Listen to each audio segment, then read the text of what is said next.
അർദ്ധസൈനിക സേനയായ frontier കോർപ്സിന്റെ ആസ്ഥാനത്ത് ആക്രമണം. പെഷവാറിലെ പാക് സേനയുടെ ആസ്ഥാനത്തിന് നേരെയാണ് ആക്രമണം നടന്നത്.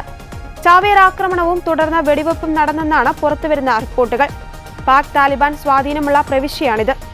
തിങ്കളാഴ്ച രാവിലെ സേനാ ആസ്ഥാനത്ത് നിന്ന് സ്ഫോടനത്തിന് സമാനമായ ശബ്ദം കേട്ടതായി പ്രദേശവാസികൾ അവകാശപ്പെടുന്നു. ആക്രമണം സംബന്ധിച്ച് റോയിറ്റേഴ്സ് അടക്കമുള്ള വാർത്താ ഏജൻസികൾ റിപ്പോർട്ട് ചെയ്യുന്നുണ്ടെങ്കിലും ഔദ്യോഗിക സ്ഥിരീകരണം ഉണ്ടായിട്ടില്ല.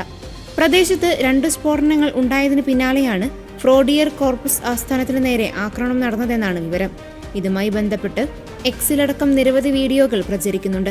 അതേസമയം ദുബായ് എയർ ഷോയ്ക്കിടെ ഉണ്ടായ അപകടത്തിൽ മരിച്ച ഇന്ത്യൻ പൈലറ്റിന് അനുശോചനം രേഖപ്പെടുത്തി പാകിസ്ഥാൻ പ്രതിരോധ മന്ത്രി ഖ്വാജ ആസിഫ്. അയൽ രാജ്യവുമായുള്ള മത്സരം ആകാശത്തിൽ മാത്രമാണ് എന്നും അദ്ദേഹം പറഞ്ഞു. വിമാനത്തിലുണ്ടായിരുന്ന പൈലറ്റായ വിംഗ് കമാൻഡർ നമാം സ്വാലാണ് അപകടത്തിൽ മരിച്ചത്. വെള്ളിയാഴ്ചയാണ് ദുബായ് എയർ ഷോയിലെ വ്യോമാഭ്യാസ പ്രകടനത്തിനിടെ ഇന്ത്യൻ വ്യോമസേനയുടെ തേജസ് യുദ്ധവിമാനം തകർന്നു വീണത്. ഈ വർഷം മെയ്യിലുണ്ടായ സംഘർഷത്തിന് ശേഷം ഇരു രാജ്യങ്ങളും തമ്മിലുള്ള ബന്ധം വഷളായ സാഹചര്യത്തിലാണ് ആസിഫിന്റെ സന്ദേശമെന്നതാണ് ശ്രദ്ധേയം.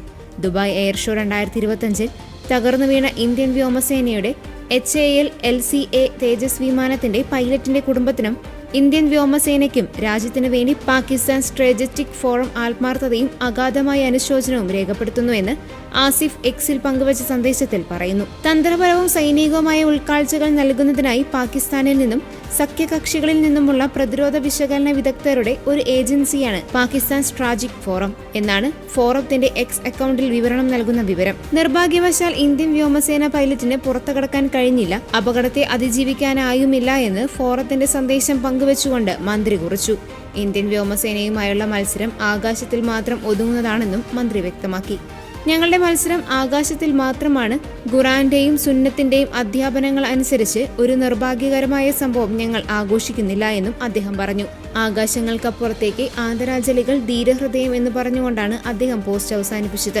പാകിസ്ഥാൻ സ്ട്രാറ്റജിക് ഫോറവും തങ്ങളുടെ എക്സ്പോസ്റ്റിൽ അനുശോചനം രേഖപ്പെടുത്തി. ദുബായ് എയർ ഷോയിലുണ്ടായ തേജസ് അപകടത്തിൽ വിംഗ് കമാൻഡർ നമാം സ്വാലിന്റെ ദാരുണമായ വേർപാടിൽ ഞങ്ങളുടെ ഹൃദയംഗമമായ അനുശോചനം രേഖപ്പെടുത്തുന്നു.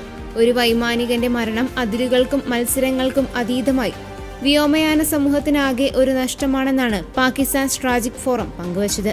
ഞങ്ങളുടെ മത്സരം ആകാശത്തിൽ മാത്രമാണ്, അല്ലാതെ പൊതുവേദികളായ എയർ ഷോകളിലില്ല എന്നും അവിടെ പറക്കാനുള്ള അടങ്ങാത്ത ആഗ്രഹവും പരിധികൾ ഭേദിക്കാൻ ധൈര്യം കാണിക്കുന്നവരോടുള്ള ബഹുമാനവും നമ്മളെ ഒന്നിപ്പിക്കുന്നുവെന്നും അവർ പോസ്റ്റിൽ കൂട്ടിച്ചേർത്തു.